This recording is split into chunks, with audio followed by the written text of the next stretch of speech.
Have you ever felt a spark? Unseen, yet alive. A force so mysterious, so powerful, that for thousands of years humanity trembled at its presence, yet couldn't harness it. Imagine priests in ancient Egypt, shivering as tiny shocks leaped across mummified cloth, believing the gods themselves were warning them. Centuries later, a boy in Greece rubbed amber, feeling invisible energy, unsure if it was magic, or something far greater. For 2 millennia, electricity lay dormant. Forgotten scrolls, lost knowledge, and fear kept it in shadows. Lightning was Shaitan's fire. Sparks were curses. The world turned away, blind to the power humming all around them. And then, slowly, the tide changed. A poor bookbinder's son in London touched a spinning magnet and whispered to the future, "It obeys." A kite in a storm, a pile of metal discs, and coils of copper, each discovery a secret battle against darkness and doubt.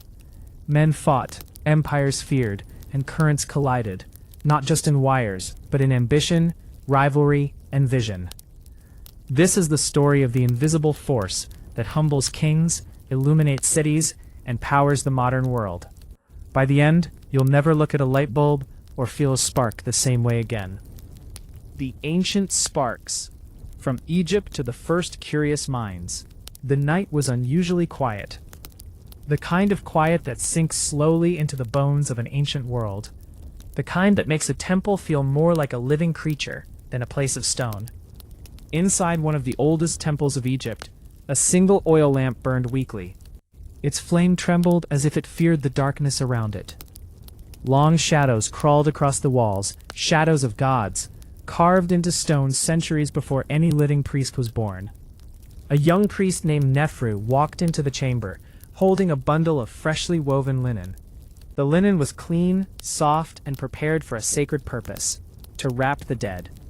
He often worked alone at night, not because it was part of his duty, but because night felt honest to him, quiet, still, unbothered by the noise of daytime rituals. He placed the linen on a stone table. The table was cold, as if it had been sleeping for 1,000 years. Nefru sighed. He had wrapped so many bodies, performed so many rites, but tonight felt different. He couldn't explain why. Maybe it was the strange heaviness in the air. Maybe it was the flickering lamp. Or maybe it was just his tired mind. He pulled one piece of linen and lifted it toward the light. And then, snap! A tiny spark bit his wrist. Nefru dropped the cloth instantly. What in the name of the gods? He rubbed his wrist, eyes wide. It wasn't pain, just a quick sharp sting, but it startled him. He looked around the room. Nothing moved. No wind, no insects. Just the lonely flickering flame. He picked up the linen again, slowly this time. He held it carefully, almost suspiciously. "Don't be foolish," he whispered to himself. It was nothing. He brushed the fabric across his palm. Snap. Another spark. Stronger, brighter. Nefru staggered back. His heart thudded loudly in his chest. He felt as though something unseen, something not of this world, had touched him. At that moment another priest, Kamos, appeared in the doorway. "Nefru, why are you jumping like a startled goat?" Nefru swallowed hard. He didn't want to sound scared, or worse, stupid. "There is something with this cloth." Kamos approached, his expression growing serious. "What do you mean?" "Touch it," Nefru said, pushing the linen toward him. Kamos frowned, but curiosity won. He pinched the cloth between his fingers. Nothing happened. He shook his head. "Nefru, are you sleepwalking again? You look pale." "Try rubbing it," Nefru insisted. "Like this." He demonstrated the motion on his own arm again. Snap. Another spark. Kamos froze mid-movement. His jaw slowly loosened. "What was that?" "I don't know," Nefru whispered. "It feels like a tiny lightning strike." For a moment neither of them spoke. The silence pressed in, heavier, tighter. Kamos stepped back, lowering his voice. "This is not normal." Nefru shook his head. "It feels unnatural." Kamos turned toward the doorway. "We must inform the high priest." Nefru grabbed his arm. "Wait, What if they think we are imagining things? Kamo stared at him, eyes narrowing. You think this is imagination? He rubbed the linen again. Snap. Both men jumped. No, it wasn't imagination. It was real, and it was terrifying. They carried the cloth to the high priest's chamber. He was old, his hair white, his eyes sharp like a hawk's. When they explained, the old priest listened silently. Show me, he ordered. Nefru demonstrated. Snap. The spark danced in the dim light like a tiny spirit. The high priest stepped back instantly. Enough, he said sharply. Do not touch it again. He moved to the far end of the room, his voice trembling ever so slightly. This. He pointed at the linen with a shaking finger. This is a warning. A warning? Nefru asked. Yes, a sign from the gods. Something is wrong. The words clung to the air like dust. Fear began tightening around the room. From that night, whispers spread through the temple like smoke. The cloth that shocks. The priests touched the spark of a god. Something angry is in the linen. No one dared use those linen sheets again. Young apprentices refused to go near them. A few even said the sparks looked like tiny eyes watching them. Soon the priests stored the linen away in a sealed chamber. And the high priest warned, let no one disturb what the gods have touched. But gods had nothing to do with it. It was simply static electricity, the natural result of friction between the linen and the dry desert air. Yet fear had won. Understanding had lost. And like that, in a blink, a small piece of knowledge slipped through humanity's fingers. Then, centuries. But electricity didn't disappear. People still felt tiny shocks from cloth or fur or pottery, but they explained it away with superstition. Some said it was a spirit's breath. Some said it was the anger of a dead king. Some ignored it completely. And slowly, humanity walked past the truth without even noticing.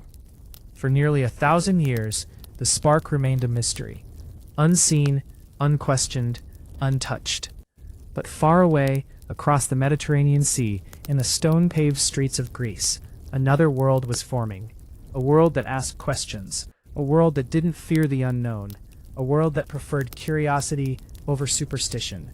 And in that world, a quiet young man named Thales of Miletus once held a piece of amber in his hand. Not because he was performing a ritual, not because he feared it, but because he was curious. He rubbed the amber with a strip of cloth and felt something strange. Tiny particles of straw moved toward the amber. Small bits of dust clung to its surface. His hand tingled faintly. He didn't gasp. He didn't panic. He didn't think it was the whisper of a god. He simply muttered to himself, "Interesting." No fear, no superstition, just curiosity. A spark had appeared in the ancient world once again, the same spark that had frightened priests in Egypt, but this time someone was finally ready to follow it. The ancient sparks, from Thales of Miletus, continued. Thales held the amber carefully in his hands. It was small, smooth, golden in the morning sun. Its surface shimmered faintly, almost as if it held a memory of the desert sands it had once touched. He rubbed it against the cloth slowly, deliberately. His fingers moved methodically, not with fear, but with wonder. He had heard the whispers of other philosophers, tales of strange attractions and invisible forces, but seeing was different from hearing. The moment his hand met the amber, something happened. Straw particles across the table leapt toward it. A faint crackle hummed in the air. A tiny static spark jumped across the gap, and Thales froze. "By the gods, what is this?" he whispered to no one. He leaned closer, studying the movement. The particles moved as if drawn by an invisible hand. Slowly, deliberately, almost as if the amber itself was alive.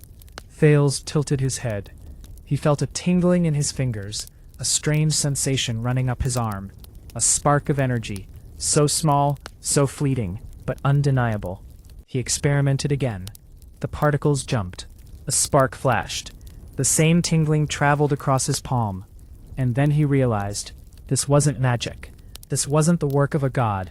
It was something else, something natural, something that obeyed rules, though he did not yet understand them. But curiosity is a dangerous companion. It asks questions that cannot always be answered, and in those questions, risk hides. He rubbed the amber again and again. His mind raced. What if this force exists in other materials, he wondered. Harnessed? For hours he experimented. Small feathers, bits of straw, tiny pieces of metal, all moved, all responded to the amber. Yet, he felt a shadow of hesitation. This knowledge, this strange invisible power, was unknown to all. To reveal it might bring ridicule, even danger. People fear what they cannot understand, and Thales knew. Humanity was still not ready. Still, he could not stop himself. The amber called him. Softly, quietly, irresistibly. He began to take notes. Simple sketches, marks, lines, symbols. He recorded how the particles moved, how the spark leapt, how the cloth's texture changed the effect. Hours became days. Days became months. Thales studied quietly, obsessively. He rarely left his workshop. He barely slept. Even meals were secondary. All that mattered was the invisible force he had discovered. Yet even in his excitement, he felt the same fear the priests in Egypt had felt centuries earlier. But this fear was different. It was not superstition. It was respect. The knowledge was powerful. Too powerful, perhaps, for the unprepared. One evening, he confided in a student. "Look at this," he said, holding amber and cloth. "Something moves, even without touch." The student leaned forward, eyes wide. He reached out to touch the straw. Snap! A small spark startled him. He jumped back. Thales chuckled softly. "Careful," he said. "Curiosity has teeth." They both laughed, but there was tension beneath it. They understood somehow that what they were witnessing could change everything. Or, if mishandled, could bring disaster. Months passed. The philosopher experimented with other materials. Glass, metal, silk. Some combinations produced stronger sparks. Others did nothing. Patterns began to form in his mind. Patterns that hinted at a universal order. But the order remained hidden, teasing him, whispering at the edges of comprehension. And yet, while Thales explored, the world beyond Greece remained unaware. Empires rose and fell. Kings waged wars. Men labored in fields. No one knew of the sparks that danced in his quiet room. Twist, Thales understood the power, yet he knew humanity wasn't ready. He feared misuse. He feared superstition turning curiosity into punishment. So he recorded everything, but revealed almost nothing. Most of his notes would be lost, buried in time just like the sparks themselves. Sometimes, late at night, he would sit in his workshop and simply stare at the amber. His fingers would brush the cloth again. A small spark would jump, and he would whisper to himself, "Not yet for the world." And the amber would remain silent, patient, waiting. The quiet persistence of the sparks continued for generations. Many tried to reproduce what Thales had discovered. Few succeeded. Most abandoned it, intimidated by the invisible force, the tiny shocks, the mystery of the unseen. In homes and markets across Greece, people occasionally experienced small static shocks. They thought it was a breeze, a trick of the hand, never realizing it was the same force Thales had studied so diligently. By the time the world would be ready to understand, the knowledge had to be rediscovered, reborn, from scratch. But those first sparks, tiny, fleeting, mysterious, had already whispered a secret, that electricity existed, silent and invisible, waiting for human curiosity to find it again. And in that whisper, the first spark of discovery glimmered. Not bright. Just enough to ignite a thought, enough to awaken minds that would one day change the world. Even today, when lightning flashes in the desert night, or a static shock dances across a fingertip, we are feeling the echoes of that first spark. A spark feared, avoided, yet quietly remembered. A spark that once whispered in the hands of a priest, and later, in the curious fingers of a philosopher named Thales of Miletus. The story does not end. It only begins. Because every spark, every flash of insight, every tiny jolt of electricity carries the memory of that first quiet moment. A moment where curiosity met fear, where the unknown touched the human hand, and where the world took the tiniest step toward understanding. Something invisible, something powerful, something eternal. The 2,000-year silence. Electricity lost in the Middle Ages. The sun had set over the hills of Europe. A cold, gray dusk draped itself across villages and towns. The streets were empty, the markets silent, the laughter of children long gone from the alleys. It was the Dark Ages. Not merely a time without light, but a time where curiosity itself was dimmed, where the pursuit of knowledge, any knowledge, was dangerous, forbidden, a crime in the eyes of many rulers. Thousands of years had passed since the sparks of Thales of Miletus had danced over amber. And yet, the world seemed to have forgotten. The invisible force that once fascinated the minds of philosophers now lay hidden in shadows, buried under superstition, fear, and the collapse of empires. Lightning struck the sky one night. A bolt split the heavens, jagged and terrifying. Villagers trembled in their homes. Mothers clutched their children. Old men whispered prayers. "It is the fire of the devil," one cried. Another muttered, "He comes to punish us." Knowledge had been replaced by fear. Science had been replaced by superstition. The word electricity was not yet spoken, not even imagined. The very idea of harnessing the invisible forces of nature was buried beneath the weight of ignorance. Scrolls from ancient Greece, records of amber and sparks, had been lost. Many destroyed in wars, many burned in monasteries. The ones that survived were hidden, forgotten, rotting in the damp silence of libraries few dared enter. And yet, not all hope was lost. Far away in the deserts of the East, in cities filled with scholars and libraries, Islam scholars quietly studied texts. While Europe slept, these scholars wrote notes about the properties of materials. They experimented in secret, sketching observations, making calculations. Their knowledge remained hidden, protected, because in a world ruled by fear, the flame of curiosity had to be guarded. Back in Europe, the townsfolk had grown accustomed to living in darkness, both literal and intellectual. Candles were precious, knowledge even more so. The few who remembered fragments of old Greek science were often ridiculed. Monks and priests looked upon them with suspicion. The threat of punishment loomed large over anyone daring to question the mysteries of the world. In a small village, a young boy named Emmerich once heard tales of amber and strange sparks. His grandmother told him, long ago, men played with the light of the gods. But the gods became angry, and the knowledge was lost. He could never know if the stories were true, but they sparked something inside him, a quiet, dangerous curiosity. He tried to remember the stories, the names, the sparks, but no teacher, no priest, no elder could explain it. All he felt was a sense of longing, a need to know what had been forgotten. Years passed, and Europe trudged along unaware. Storms raged, lightning tore through forests. People screamed, ran, hid, and every time, the memory of those tiny sparks, so small, so fleeting, was gone again, replaced by fear.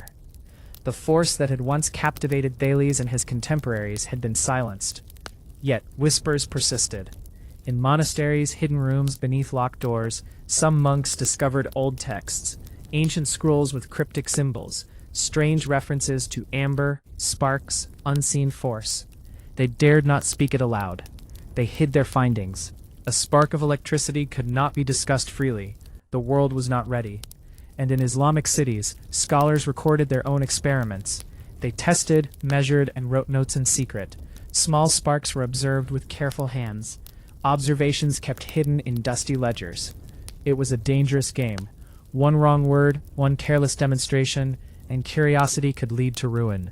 Time stretched forward. Generations lived and died without understanding the invisible energy that hummed beneath their fingertips. And yet the world was waiting, waiting for minds willing to see beyond fear, waiting for hands brave enough to touch the unknown, waiting for sparks to awaken once more. The silence lasted centuries, heavy with potential, thick with the weight of what had been forgotten. In the night, if one listened carefully, the wind across the hills, the friction of cloth, the tiny crackle of static electricity in the air, all whispered secrets. Secrets that only the curious could one day understand. And somewhere, far from the prying eyes of rulers and priests, Islam scholars continued to study. Their notebooks grew, sketches filled with strange diagrams, observations of sparks, friction, and attraction. Somewhere, knowledge persisted quietly, like a candle burning behind a heavy door. No one in Europe knew of it. Not the peasants, not the kings, not the wandering monks. The continent slept, its curiosity buried beneath fear and superstition. But the sparks, they did not sleep. Like seeds, they waited, waiting for someone brave enough to plant them in the light, to touch the invisible and bring understanding back to the world. And slowly, imperceptibly, the first threads of awakening began. A curious mind there, a daring hand here. 1,000 years of silence was about to end. Because the invisible force that had danced in Amber and Thales of Miletus's hands, and terrified priests in Egypt, was patiently waiting to shine again. It was only a matter of time. A patient, quiet, invisible time. And when it came, the world would never be the same. In the deserts of the East, in a city filled with minarets and libraries, the world was quietly awake. Not loud, not showy, just quietly alive with thought. Scholars moved among shelves stacked high with scrolls and manuscripts. They wrote in ink that had darkened with age, their hands steady, their eyes sharp. Some were notes on medicine, some on mathematics, some on a strange force no one in Europe would dare imagine. They called it in whispers cautiously, the hidden energy. Not electricity, not power, just energy. A force felt but unseen. A scholar named Al-Hakim traced lines on a page, watching small metal filings move toward a piece of amber, just as had been described in texts from centuries before. He sighed. The European texts were lost, destroyed, forgotten, but these scholars, Islam scholars, kept the knowledge alive. Hidden in notebooks, behind locked doors, under the floors of libraries, the sparks of Thales' amber were preserved. And yet they too were cautious. Knowledge, even here, could be dangerous. A single mistake, a single revelation could bring ruin. So Al-Hakim wrote slowly, meticulously. He drew diagrams of experiments. He described sparks in careful words. He even noted in quiet letters, "Curiosity is a candle in the dark. It must be protected, for if it falls into the hands of the unwise, it may burn all." Across continents, Europe remained in darkness. The sparks in the East were whispers, faint and secret. Few knew of them, fewer believed, and yet in a small monastery in Europe, curiosity stirred. A young monk named Brother Anselm stumbled across a fragment of an old Greek scroll. It was half burned, the ink faded, but he recognized shapes, symbols of amber, of attraction, of motion. He frowned. The words made no sense, but the diagrams suggested something impossible, something alive, something unseen. He traced the symbols with his finger. A faint spark from his own touch jolted through him. Or maybe it was imagination. He could not be sure. But curiosity had been awakened. Anselm began to experiment quietly, cautiously. Small pieces of amber, cloth, metal, tested alone in his chamber, never speaking a word, never showing anyone. For centuries, this was the pattern. Europe slept. The East remembered. Some sparks were observed, noted, and hidden. The knowledge grew in secrecy, waiting for the right minds to uncover it again. And in the East, Al-Hakim's students continued the work. They passed notebooks from teacher to student. They sketched, observed, calculated. Every spark, every motion of tiny particles, every friction of amber was noted. And sometimes, when night fell over the desert city, Al-Hakim would look out toward the horizon and whisper, "The world sleeps." But the spark waits. Back in Europe, Anselm's hands shook as he carefully experimented. He saw sparks. Small, fleeting, almost ghostly. A candle flickered nearby. Shadows danced. The air smelled of wax and old stone. And as he rubbed amber against cloth, a tingling ran through his fingers. It was electric, yet not electric as we know it. He recorded everything in secret. One day, perhaps, someone would understand. Perhaps. Meanwhile, centuries passed. Kings ruled and died. Wars were fought. Europe changed. Empires rose and fell. And yet, the sparks remained unseen, the knowledge hidden. The manuscripts in Islam libraries traveled silently through time. Some were lost in battles, fires, floods. Some were kept safe by families sworn to secrecy. One notebook in particular survived, filled with sketches of amber, metal filings, and sparks. Notes describing the unseen force. Carefully, meticulously written. Its pages were yellowed, its edges brittle. And yet, the knowledge inside would one day ignite minds across the world. 1,000 years of silence had passed. 2,000 years of curiosity buried under fear, superstition, and ignorance. And now, a new age was stirring. In the corners of monasteries, in quiet east cities, the spark flickered faintly, waiting, patient. No one knew who would find it first. No one knew which mind would dare to bring the spark into the light. But history had a rhythm, a slow, invisible rhythm, and the spark, patient as ever, would wait for those willing to reach for it. Sometimes, in the deserts of the East, a student of Al-Hakim would notice the metal filings move toward amber and smile quietly. "Perhaps the world will understand someday," he whispered, and he carefully tucked the notebook back into a hidden shelf. Across Europe, Brother Anselm closed his door and stared at a tiny spark dancing across his hand. A mixture of fear and awe swelled in his chest.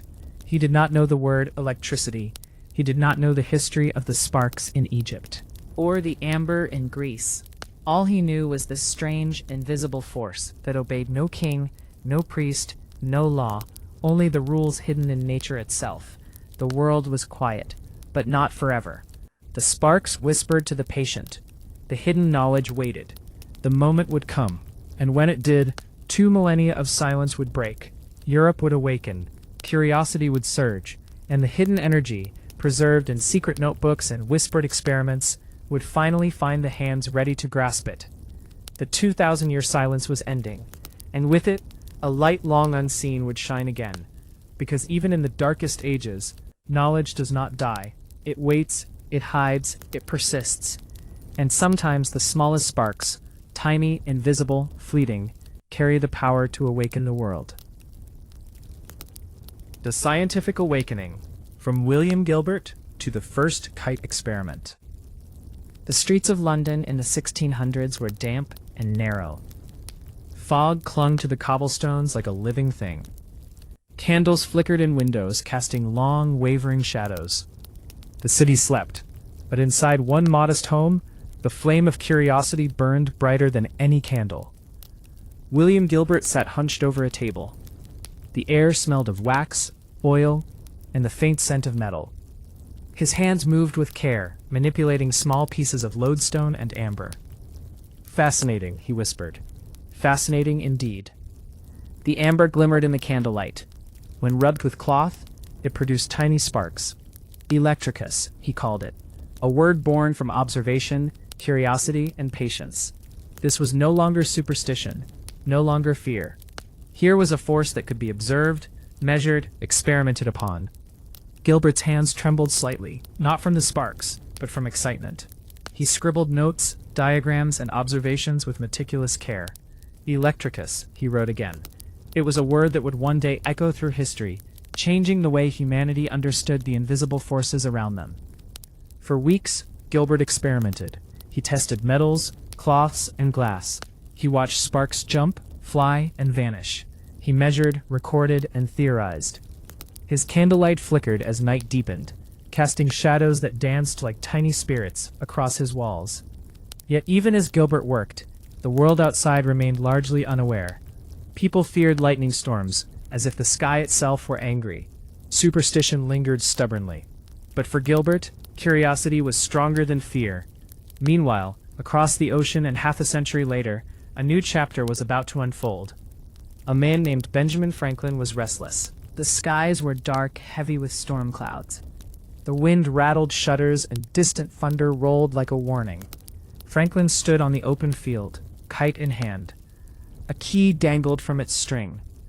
His heart beat fast, not from fear, but anticipation. He remembered the whispers of Gilbert's discoveries across Europe.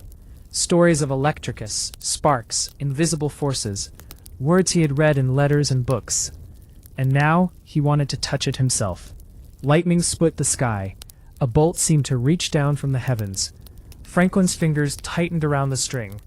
The key hung there, trembling as the storm approached. And then, snap, a shock surged through his hand. Electricity, raw and fierce, traveled along the string and into his fingers. The sensation was unlike anything he had felt before. It was terrifying. It was exhilarating. It was real. Franklin gasped, staggering back. His heart pounded. The storm continued to roar, but he was no longer afraid. This is the force, he whispered. This is what Gilbert called electricus. But the world was not ready to believe him. Reports of Franklin's experiments spread slowly, and reactions were mixed. Some called him a genius, others called him mad, and many dismissed it as the folly of a man daring to play with the heavens. Even as Franklin conducted further experiments, demonstrating sparks and the behavior of electric charge, skepticism persisted. The idea that man could harness or even touch the raw force of lightning was beyond most minds. Yet Franklin persisted, because the spark, the invisible, untamed energy, had been felt, and that was proof enough for him. Back in London, Gilbert's work laid the foundation. He had classified materials as electrics and non-electrics, described attraction and repulsion, and published his findings. Words like electricus began to appear in conversations among scholars. The invisible force was slowly stepping out of darkness into light. And across the ocean, Franklin's daring experiments captured the imagination of some. Letters, publications, sketches, stories of lightning caught in a key, traveled through towns and ports. Yet the majority still laughed or turned away. It was a world caught between belief and disbelief, between fear and curiosity, between superstition and the first glimmers of science. Franklin's kite was more than a simple experiment. It was a declaration. The world was no longer forbidden from touching the invisible. That ancient force, once feared in Egypt, hidden in Islam manuscripts, and whispered about in European monasteries, could now be confronted. And yet, few believed it. A small spark could ignite wonder, but it could also ignite doubt, mockery, and derision. Franklin endured it all. He recorded his observations meticulously, detailing how lightning electrified metal, how charge traveled, and how sparks jumped. He wrote letters, he spoke to peers, he showed, demonstrated, repeated. But in the minds of many, he was a madman chasing storms. A lonely figure in a storm-swept field, kite aloft, key dangling. A man confronting the invisible with nothing but courage and curiosity. And the twist of history? Franklin had truly captured electricity in that moment, truly felt its power, truly touched a force that had whispered through the hands of Thales, terrified priests, and Gilbert alike. Yet the world recoiled. Few understood, some ridiculed, some feared, and for a moment, it seems that electricity might remain misunderstood. Again. But history has a rhythm. Patience is its ally. And even when misunderstood, the truth persists, passing quietly from hand to hand, mind to mind. Across continents, centuries and storms, the invisible force endured. Its memory survived in notebooks, experiments, and the courage of the curious. Because electricity, in its essence, does not care for belief. It waits, it shocks, it illuminates. And one day, humanity would finally understand. But that day was still approaching, slowly, through storms, through ridicule, through centuries of experimentation. The candle flickered in Gilbert's London study. The key trembled in Franklin's hand, and somewhere, in hidden manuscripts of Islam scholars, sparks danced silently on paper, waiting. The scientific awakening had begun, but the journey was far from over. The scientific awakening, from William Gilbert to Benjamin Franklin, continued. The storm raged above Philadelphia, lightning flashing and thunder rolling through the skies. Benjamin Franklin stood firm, kite aloft, key dangling, heart racing. The shock hit his hand again, a jolt, electric and real. He gasped, staggered, but he smiled through the fear. This is the force, the hidden energy, he whispered, voice trembling. It wasn't imagination. It wasn't superstition. It was palpable, undeniable, alive. But when Franklin shared his results, the world did not understand. Some laughed, some called him a fool, and others whispered that he had courted danger with recklessness. A man chasing lightning, one editor wrote in a scathing pamphlet. Madness disguised as science, another scoffed. Even his peers, though curious, doubted. The idea that man could harness the very energy of the storm seemed impossible. Too bold, too dangerous, too unreal. Franklin continued, undeterred. He documented every spark, every observation. He explained how lightning electrified metal, how charge moved along the kite string, and how the key glimmered with the force of nature itself. Yet skepticism lingered, like a shadow. Every letter he sent, every demonstration, faced disbelief. For a moment, it seemed the world might never accept what he had done. Meanwhile, in Europe, Gilbert's work continued to inspire. Scholars read his De Magnete with fascination. They experimented with amber, metals, and new devices, tracing the invisible threads of electricus. Across continents, the East's hidden manuscripts, carefully preserved by Islam scholars centuries earlier, remained untouched by most. Few Europeans even knew of them. But Franklin's bold experiment had created ripples. The spark that had whispered through time, from Thales's amber to Gilbert's lodestones, was now crossing oceans. It demanded attention, and yet there was fear. The invisible force was powerful, unpredictable, and frightening. Many recoiled. Few embraced it. But Franklin, like Gilbert before him, was patient. The discovery was larger than ridicule, larger than disbelief. The world's understanding would catch up in time. In a quiet study in London, a young scientist named Henry Cavendish read Gilbert's work. He experimented cautiously with static electricity, measuring, testing, observing. He marveled at Franklin's letters describing the kite. "Fascinating," he muttered. And yet the world does not believe it. Candlelight flickered over his notes. Charts, sketches, and careful calculations filled the pages. The spark of understanding was alive, spreading from mind to mind. Back in Philadelphia, Franklin wrote, "The key trembles, and yet it reveals a truth the world denies. Patience, curiosity, and courage. These will illuminate the invisible." It was a quiet revolution. Not a roar, but a gentle awakening. The scientific awakening had begun, not just with observations, but with courage to confront the unknown. And slowly, the tide began to turn. More observers. The invisible energy was no longer just sparks and fears. It became measurable, definable, understandable. Europe, which had once slept for 2,000 years, stirred. Scholars in Europe studied Gilbert's writings. They experimented with Leyden jars and electrostatic devices. The seed planted by Thales, preserved by secret scholars, nurtured by Gilbert, and boldly awakened by Franklin, was growing. The kite, key, and storm became legendary. Stories spread, some true, some exaggerated. But the essence remained. A man had touched lightning. A force that had terrified humans for millennia was now being understood, and yet the world was slow to follow. Many still feared electricity, associating it with fire, danger, and divine wrath. But the spark, the invisible, untamed energy persisted, waiting, teaching, challenging, inspiring. Franklin's letters eventually reached Europe. Scholars translated, tested, replicated. Candlelit rooms, stormy fields, curious hands. Electricity began to be understood piece by piece.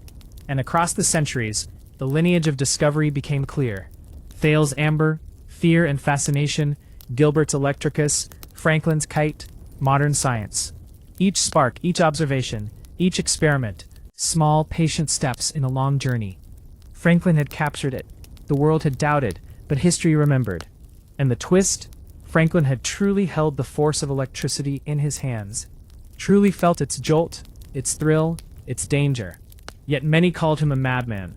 History is often slow to recognize truth. But the spark, patient, persistent, eternal, waits for those willing to see, touch, and understand. Today, we study lightning, currents, and fields. We harness power that once terrified humans for millennia.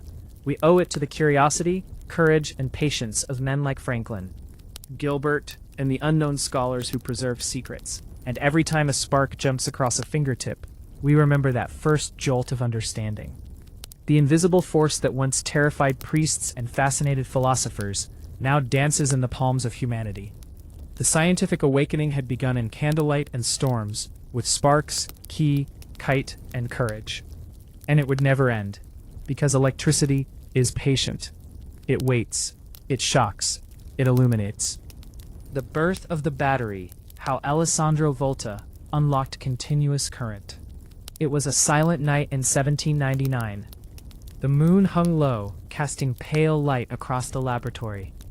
Alessandro Volta sat alone, surrounded by discs of copper and zinc.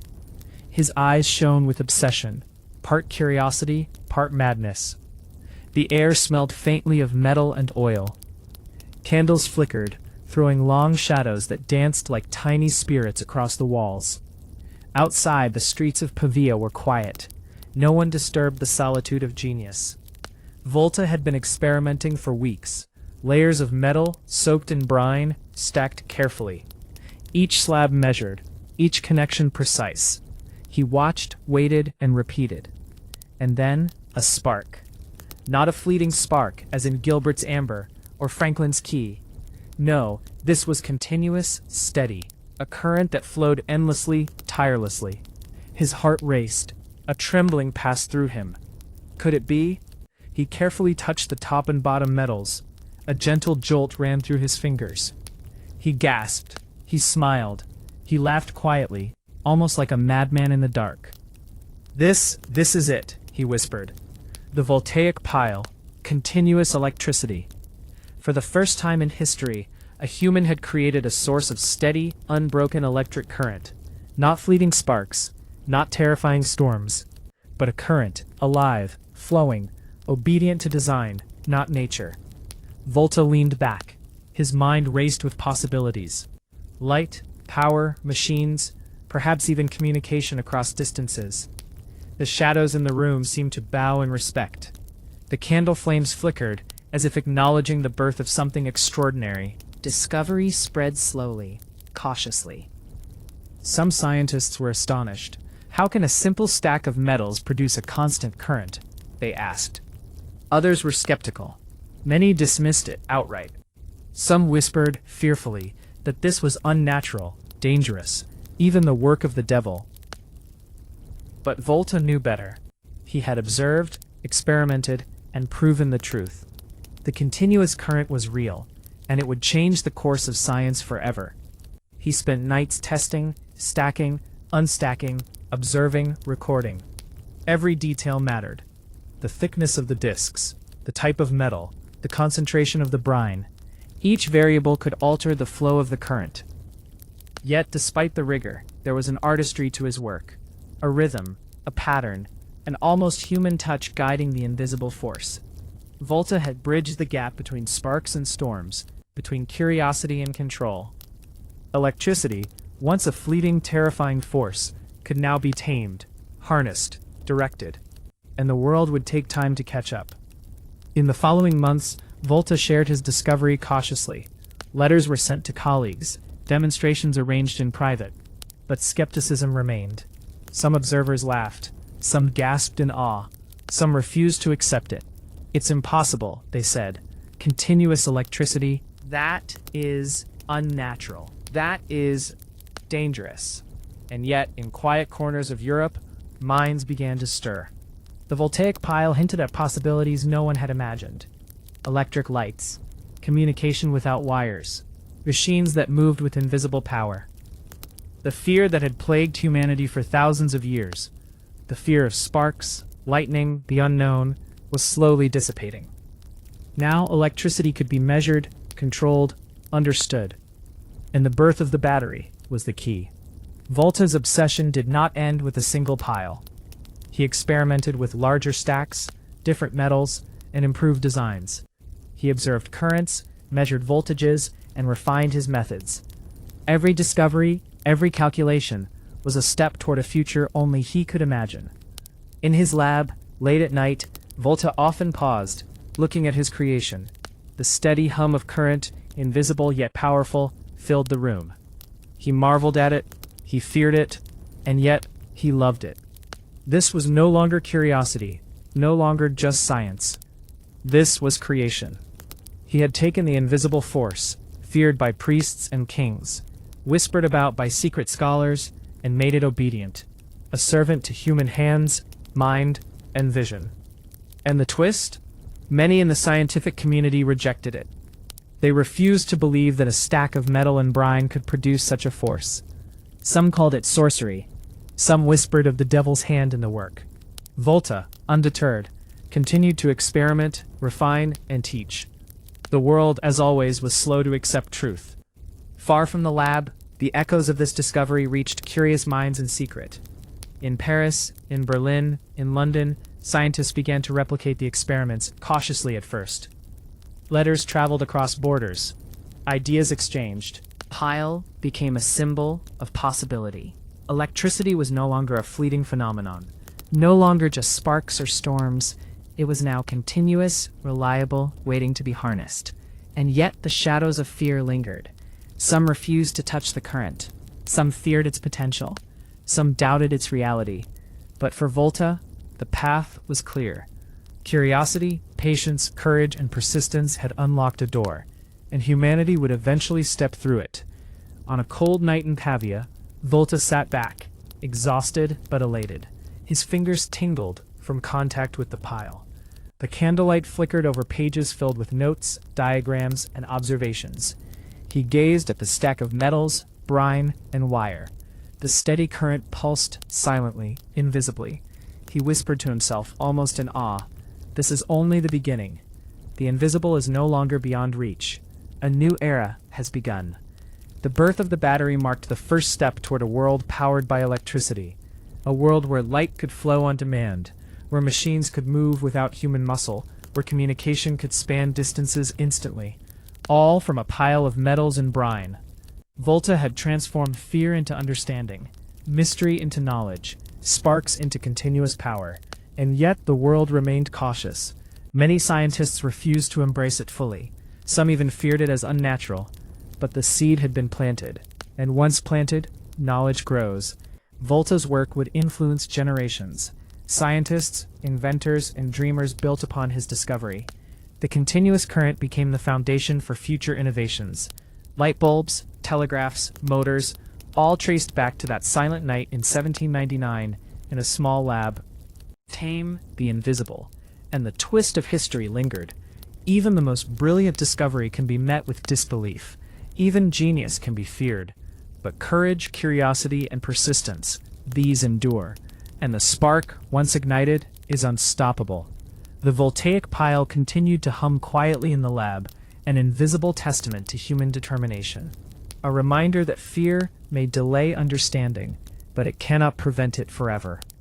The birth of the battery, how Alessandro Volta unlocked continuous current, continued. The candle flickered over Alessandro Volta's lab as dawn approached. Outside, Pavia slowly awake. The streets were quiet, yet within the walls of his small laboratory, history was stirring. Volta's voltaic pile sat silently, unassuming, yet humming with invisible energy. A force that had never before been controlled, tamed, or observed in continuous flow. It was steady, dependable, a quiet revolution in a world that had long feared the unpredictable sparks of electricity. When news of the voltaic pile spread, reactions were mixed. Some scientists marveled at the ingenuity. They wrote letters of praise, praising the elegance of the design, the precision of experimentation, and the courage required to harness the invisible. But many others recoiled. How can a simple pile of metals and brine produce such power, they asked. It defies nature. It is unnatural, unholy. Surely the devil himself is at work. Volta read these responses carefully, his heart a mixture of pride and frustration. He understood that discovery often outpaces belief, that the world is slow to accept what it cannot immediately see or understand. And yet, he persisted. Each night he returned to his lab, testing new combinations of metals, measuring voltage, observing currents. The pile became more than a machine. It became a companion in his solitary quest. He whispered to it sometimes, jokingly, "Do not fail me now, old friend. The world may doubt, but we know the truth. In Paris, a young scientist named André-Marie Ampère read of Volta's discovery. He replicated the experiments cautiously, layer by layer. He measured the flow, observed the sparks, and began to imagine the endless possibilities. Communication across distances without horses or messengers. Lights that would shine where candles could not. Machines powered by invisible force. The imagination ignited, and yet skepticism lingered. Many refused to touch the pile. They feared the unseen current. They whispered of curses and unnatural powers. Volta, undeterred, continued to demonstrate. Letters, private gatherings, and small experiments slowly won over some minds. Not all, but some. Meanwhile, in Italy, students and apprentices visited Volta's lab. They watched as the current flowed. They felt the gentle shock, the subtle force moving through wires. Their eyes widened. Hearts raced. This is real, one whispered. It moves, it flows, it obeys us. The realization spread slowly. Electricity was no longer the fleeting spark, feared by priests, the mysterious charge observed by Thales, or the terrifying force of Franklin's storm. It was continuous, controlled, understandable. And yet, fear remained a shadow. Some refused to believe, some laughed, some whispered warnings of danger. Volta knew the path of discovery is never smooth. Truth often walks hand in hand with doubt. Patience, persistence, and courage were as necessary as intelligence. At night, Volta would sit alone, staring at the pile. He imagined the future. Cities lit without fire, machines that run without muscle, communication across seas and continents. The possibilities were endless. The spark he had tamed, the first continuous current, was the key. He documented everything meticulously. Every layer of metal, every brine-soaked disk, every observation of current, voltage, and behavior. Future generations would build upon this knowledge. He knew this, and it gave him solace. Even if many in his own time refused to believe, even if whispers of the devil followed his name, history, he knew, would remember. In the coming years, scientists across Europe began to explore the voltaic pile. Leyden jars, electrostatic machines, and later electromagnets, all traced back to the quiet night in Pavia. Volta's discovery bridged centuries, from the sparks of Thales' amber to Gilbert's electricus to Franklin's lightning kite experiments, and finally to the continuous current of the voltaic pile. The invisible force once feared, once mystical, was now harnessed. Humanity could touch it, control it, and direct it. And yet the world was still cautious. Some called it unnatural, some feared the power, some doubted the very reality of the current. But Volta's patience had sown a seed, and seeds, once planted, grow quietly, persistently. A young student visiting Volta's lab reached out to touch the current. A gentle shock coursed through his fingers. He gasped, and then smiled. This changes everything," he whispered. Volta nodded, quietly satisfied.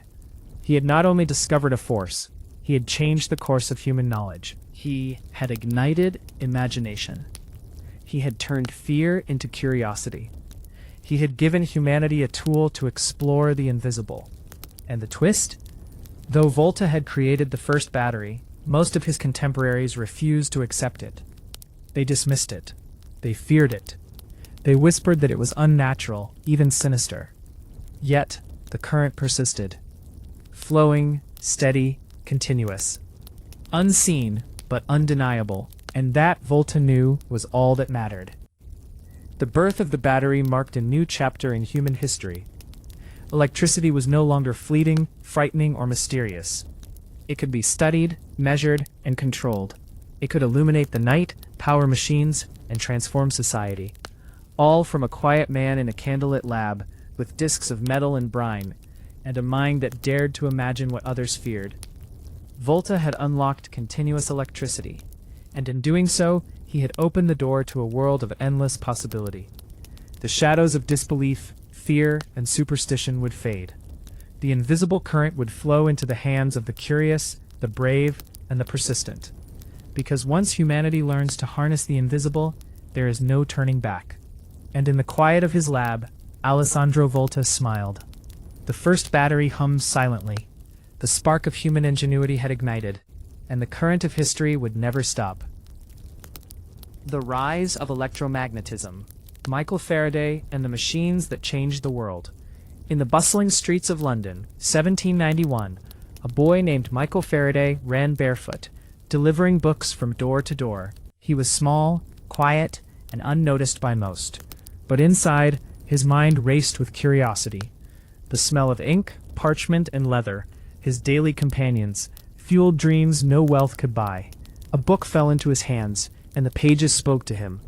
Mysteries of nature, hidden forces, sparks, magnets, currents. He read, absorbed, imagined. Faraday's life was humble. A bookbinder's son, he knew hardship, labor, and struggle. But he also knew wonder.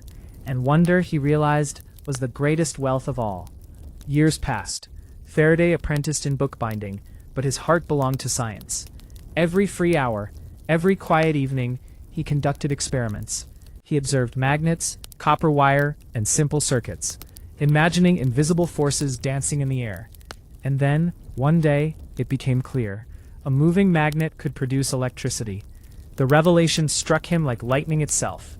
Electricity was no longer just sparks, batteries, or storms. It could be generated, controlled, and harnessed. And Faraday's imagination began to construct machines, devices, and visions no one had yet dreamed. He built the first electric generator, a simple device, a wire, a magnet, a coil, yet it held the power of the future. He turned the crank, and electricity flowed. It moved, pulsed, alive and obedient. Faraday had bridged magnetism and electricity. This is the force that will illuminate the world, he whispered. Not just light, but machines, power, communication. The invisible had been tamed once more, yet this time it could be scaled. This humble machine, built by a poor bookbinder's son, shook the foundations of the British Empire.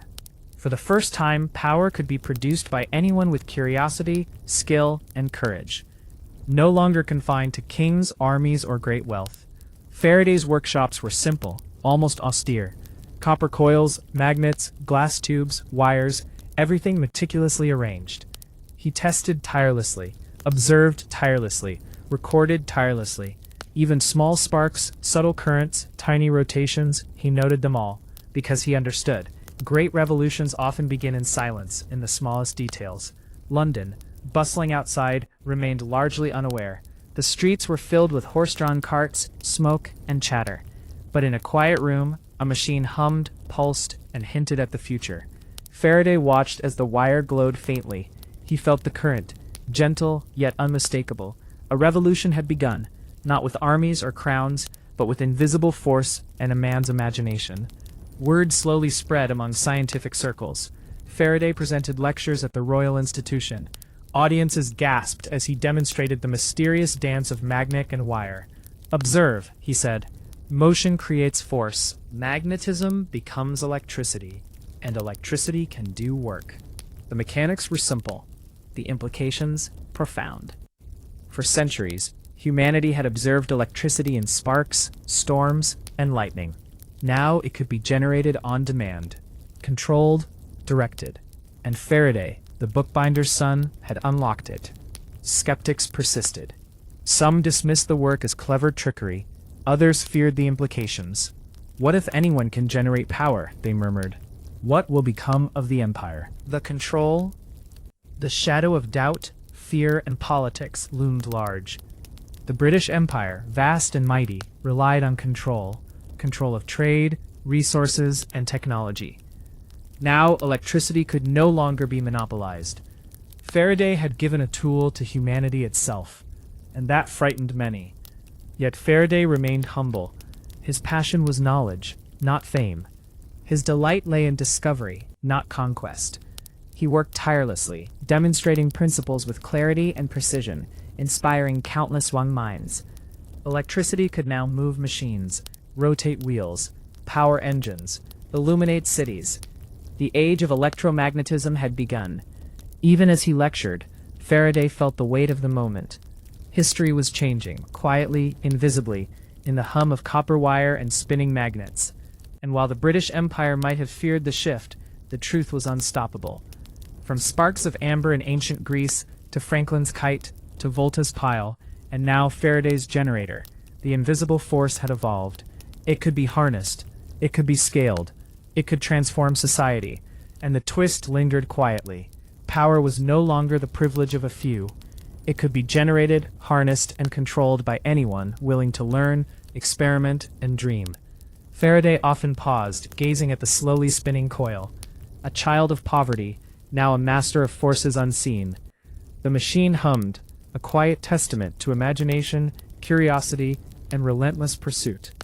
He imagined cities glowing at night, factories powered by electricity, communications spanning continents, machines that moved, calculated, and transformed the human experience. He felt the pulse of the future in his fingertips. The audience, watching his experiments, could feel it too. A silent revolution, powered by invisible energy, beginning to change the world. And yet, the road was long. The British Empire still controlled much of the world. Skeptics and skeptics' fears lingered. Many refused to believe that a simple machine could generate power. Many worried what would happen when power was democratized. But Faraday knew, knowledge once discovered cannot be contained. The generator hummed quietly. The coil turned, and the invisible current flowed steadily, persistently, waiting to be harnessed by anyone with imagination. Because electricity, at last, had become a tool, a servant, to human curiosity and courage. And the rise of electromagnetism had begun. Faraday's discovery would inspire generations. He had unlocked a principle that would power telegraphs, motors, and eventually entire cities. The machine he built, simple yet revolutionary, became the foundation for the electrical age. And in a quiet corner of London, a boy who once delivered books by hand had changed the world. For the first time, humans could generate their own power. They could light the night, move machines, communicate across distances, and the empire, vast and mighty, would never be the same again. The rise of electromagnetism, Michael Faraday and the machines that changed the world, continued. The lecture hall at the Royal Institution in London buzzed with anticipation. Gentlemen in powdered wigs, scholars with curious eyes, and students eager for discovery had gathered. Michael Faraday stepped forward. His hands trembled slightly, not from fear, but excitement. He unveiled the small machine, copper coils, a spinning magnet, a simple yet revolutionary design. "Observe," he said. "Motion produces electricity. Magnetism births power. And from this, machines may move, lights may shine, and the world may change." He rotated the crank. The wire pulsed. Bulb glowed faintly. Gasps filled the hall. Some applauded, some frowned skeptically. Some whispered among themselves, wondering what this meant for the established order. Outside, the British Empire's power brokers were hearing rumors. A poor bookbinder's son had built a machine that generated electricity. Electricity, not just sparks or batteries, but flowing, usable power. And it could be done by anyone with knowledge, skill, and imagination. The implications were enormous. Power could now be decentralized. Factories no longer needed to rely on water wheels or coal alone. Cities could light themselves. Machines could run independently of traditional energy sources. And in the corridors of the Empire, unease spread. Back in the lecture hall, Faraday continued his demonstrations. He connected the generator to a simple motor. It moved, spinning wheels, turning levers, an unseen force animating machinery. "It obeys," he whispered quietly, almost to himself. "The invisible obeys." Audience members leaned forward. Some whispered in astonishment. Some wrote feverishly in their notebooks. For centuries, humans had feared and revered electricity. Storms, lightning, Franklin's kite, Volta's pile, all steps toward understanding. Now, Faraday had taken the next leap. Continuous, usable, scalable electricity. And the twist? The Empire felt the tremor. For the first time, knowledge threatened centralized control. Anyone could harness power, light streets, run machines. The monopoly of energy was beginning to crumble. Faraday himself remained humble. He did not seek fame or wealth. His joy was in discovery. in teaching, in witnessing the invisible made real. Yet he could not ignore the weight of his invention. He understood the potential for societal transformation. Electricity would empower the people. It would reshape industry, warfare, communication, and daily life. And those in power, the British Empire, sensed the shift. In workshops across London, inspired by Faraday, scientists began to replicate his experiments. Leyden jars, spinning magnets, coils of copper, machines hummed quietly in basements and labs. Electricity flowed, lights flickered, motors turned, the invisible force, once feared, had become a tool. And the imagination of humanity, once tethered by superstition, poverty, or ignorance, was unleashed. Even as admiration grew, skepticism remained. Some dismissed the machines as novelties. Others whispered of danger. What if the invisible current harmed humans? What if it disrupted established power? Faraday, ever patient, demonstrated again and again. The current flowed, the machines moved. The truth could not be denied. Electricity was no longer a mystery. It was usable, it was teachable, it was a force humanity could wield. Across Europe, young minds took note. In Paris, Berlin, Vienna, students and scientists experimented, improved, and imagined. The foundations of motors, generators, and eventually entire electrical grids were being laid. The ripple of Faraday's discovery extended far beyond the Royal Institution. Factories would hum, telegraphs would connect continents, and cities would glow. And all of it traced back to a boy in London, delivering books, dreaming quietly, and refusing to be limited by circumstance. The British Empire, mighty and vast, could not ignore the implications. Electricity was no longer a weapon only kings or navies could control. It was accessible, scalable, potential, disruptive.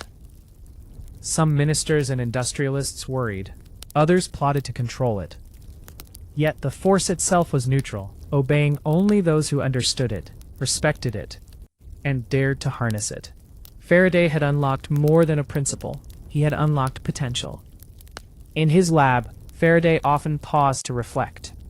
A wire glowed, a coil spun, a motor hummed quietly.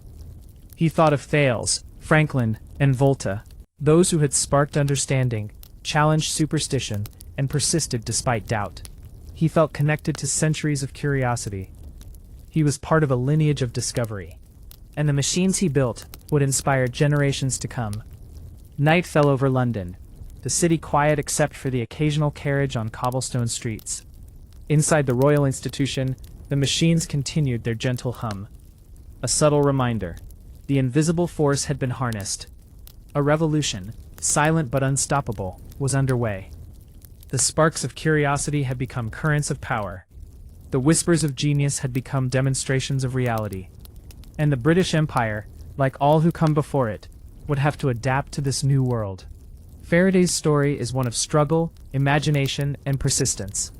From a poor boy in London to the inventor of the first generator, he transformed the way humanity understood energy. He made electricity tangible, usable, and scalable.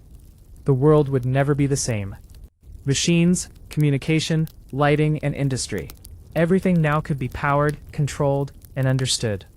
And the twist lingers.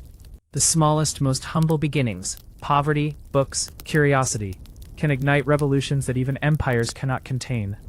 Electricity had been tamed, yes, but its potential was infinite. And it flowed through the hands, minds, and dreams of anyone willing to reach for it. Faraday smiled quietly, knowing he had changed the world. Not through conquest, not through wealth, but through understanding, patience, and relentless curiosity. And the invisible current hummed on, silently, persistently, and forever. The modern electric world. Edison, Nikola Tesla, and the War of Currents. The streets of New York in the late 19th century were filled with gas lamps, horse-drawn carriages, and the hum of industry. But behind the facades of brick and iron, a new war was brewing. Not of armies or nations, but of currents, ideas, and visionaries. Thomas Edison, already famous for his incandescent light bulb, was determined to power the world with direct current, steady, predictable, and controlled. At least that was his vision. Across the city, in dimly lit workshops and lecture halls, Nikola Tesla imagined a different future, one powered by alternating current, a current that could travel vast distances efficiently, reaching factories, homes, and streets far beyond the limitations of DC. And so began the War of Currents, a silent, invisible, yet intense battle, one that would decide the shape of modern civilization. Edison's laboratories were bustling with assistants, machines, and experiments. He demonstrated DC systems to investors, businessmen, and politicians. The future is direct current, he insisted. Reliable, safe, controlled. But Tesla's ideas threatened to make DC obsolete. His AC system could transmit electricity across miles without massive losses. The technical superiority was clear, but the world was skeptical. And Edison, protective of his empire and patents, would not yield easily. Newspapers reported sparks flying, not from wires, but from words, debates, and demonstrations. Edison conducted public experiments showing the dangers of AC. He electrocuted animals to warn the public. Fear was his weapon, persuasion his tool. Tesla, calm and visionary, focused on the possibilities. He built coils, transformers, and motors to demonstrate efficiency. Cities watched in awe as AC-powered lights glowed brighter, farther, and more reliably than any DC system. The tension between the inventors grew. Edison, the master of showmanship and industry, versus Tesla, the genius of imagination and technical brilliance. Investors had to choose. Cities had to decide. The world held its breath. Every demonstration, every spark, every glowing filament was a step in the battle. The stakes were enormous. Control over electricity meant control over power, industry, and the future. Tesla often worked alone, sketches and coils scattered across his lab. He imagined the currents flowing through wires like rivers, bringing light and energy to the darkest corners. The hum of his machines was music to his ears. A symphony of the invisible, obeying the mind of a dreamer. Edison, by contrast, surrounded himself with assistants, patents, and publicity. He was practical, aggressive, and relentless. The War of Currents was as much a war of personalities as it was of technology. Public demonstrations became spectacles. AC lights illuminated the night like fireworks. DC systems struggled to reach beyond short distances. The future was flickering before the eyes of skeptics, investors, and the curious. And the twist? The seemingly invisible war would shape the modern electric world. Who would win, the practical showman or the visionary dreamer? The answer would affect how homes lit their rooms, factories powered their machines, and cities connected to energy. Tesla's AC motors and transformers proved efficient, reliable, and scalable. Soon, towns, factories, and cities began adopting alternating current systems. The world, once illuminated by Edison's DC, slowly transitioned to the flexibility and power of AC. Edison, though frustrated, continued to innovate, but the momentum had shifted. AC had won not by persuasion alone, but by technical superiority and vision. In factories, machines hummed, powered by AC. Streets glowed with light that traveled miles without faltering. Homes lit up safely, efficiently, and reliably. The vision of Tesla, a world where electricity could be harnessed anywhere, was becoming reality, and the world could hardly imagine the future that awaited. From electric trams to communication lines, from motors to the foundations of the modern grid, all traced back to the battles of currents between Edison and Tesla. The War of Currents was more than technology, it was a clash of philosophy, ambition, and vision. Edison represented control, centralization, and business acumen. Tesla embodied imagination, efficiency, and technical genius. The story was dramatic, almost cinematic. Two men, brilliant in different ways, shaping the invisible force that would power humanity. And the twist lingered. The current that now flows silently in every home, every street, and every city was once a battleground of ideas, fear, and vision. Tesla continued his experiments late into the night. He imagined wireless transmission of power, lighting entire cities without wires. The hum of the coils, the flash of sparks, and the glow of filaments. The future was taking shape in his hands. Edison, meanwhile, continued refining DC systems. His influence, patents, and reputation ensured that direct current remained in use for localized systems, for long distances. The invisible war had consequences far beyond the laboratories. Industry, transportation, and urban development would follow the currents of Tesla's vision. And so, as the 19th century turned toward the 20th, the modern electric world emerged. AC or DC, Edison or Tesla, each played a role in shaping energy as we know it. Factories moved. Communication accelerated. The lessons lingered. Vision, persistence, and courage can transform invisible forces into world-changing tools. And the war of currents, once dramatic, dangerous, and fiercely contested, became the foundation of modern electricity. Far from the battlefields of politics and empire, humanity had won. Electricity, once a mystery, was now tamed, harnessed, and flowing. The invisible currents that Tesla and Edison shaped now powered the modern world.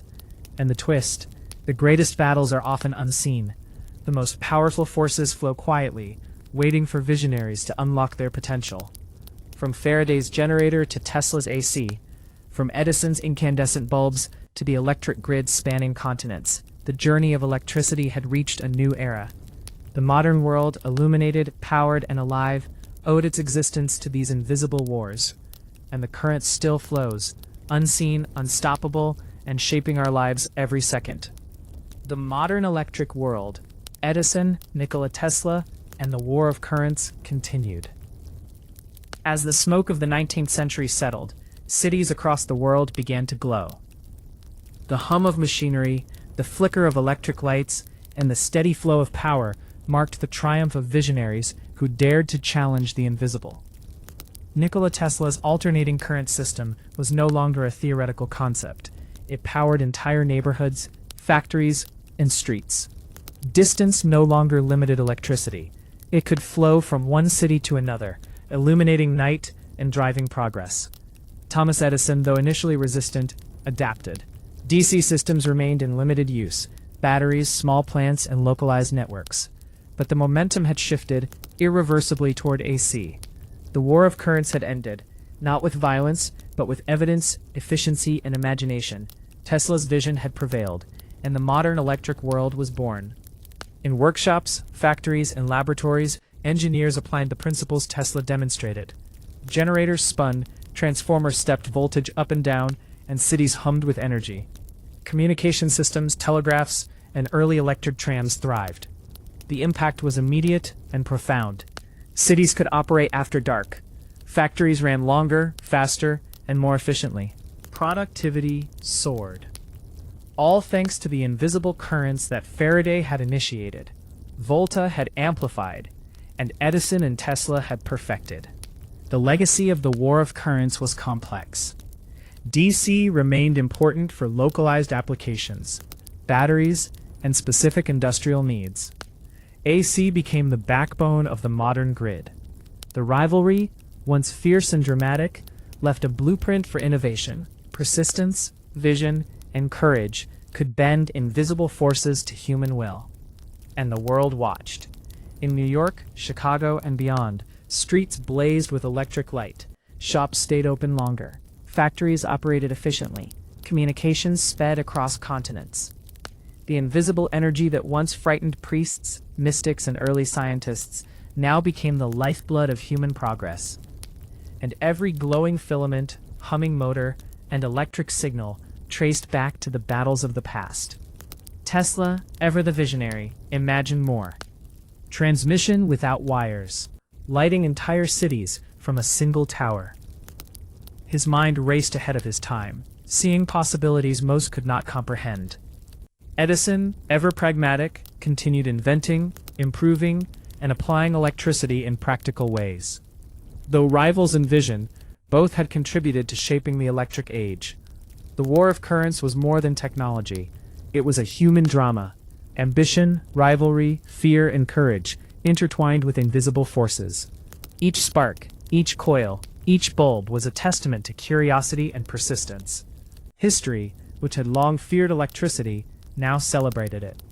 The invisible force was no longer mystical or dangerous. It was humanized, harnessed, and transformed into a tool of progress.